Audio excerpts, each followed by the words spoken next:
Hello, ఈరోజైతే మనం dry fruit laddu prepare చేద్దామండి. దానికోసం ముందుగా కడాయి పెట్టుకొని అందులో కొంచెం గీ వేసుకొని నేను తీసుకున్న డ్రై ఫ్రూట్స్ అన్నీ మెజర్మెంట్ ప్రకారం తీసుకున్నానండి. 50 గ్రాము జీడిపప్పు, అలాగే sunflower seeds, water melon seeds, pumpkin seeds, బాదం, అలాగే వాల్నట్స్, డేట్స్ తీసుకున్నానండి. ఇవన్నీ లైట్గా గీలో వేయించుకొని ఆ తర్వాత అవి చల్లారిన తర్వాత పల్స్ ఇచ్చుకుంటూ మనం పౌడర్ చేసుకోవాలండి లడ్డూకి.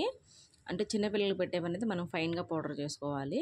పెద్దవాళ్ళు తినేవాళ్ళు అయితే కొంచెం పలుకుగా మిక్సీకి వేసుకున్నా ఓకేనండి. ఇందులో నేను 2-3 ఇలాచీ కూడా యాడ్ చేశాను ఫ్లేవర్ కోసం. ఆ తర్వాత ఇవన్నీ నేను చల్లారిన తర్వాత మాత్రమే మిక్సీకి వేసుకున్నాను. ఆ తర్వాత మా స్వీట్కి తగ్గట్టు నేను బెల్లం సిరప్లో ఈ పొడి అంతా యాడ్ చేసేసి ఆ తర్వాత వేడిగా ఉన్నప్పుడే చేతులకు గీ రాసుకొని ఉండలు చుట్టేసానండి. చాలా సింపుల్ అండ్ టేస్టీ కూడా.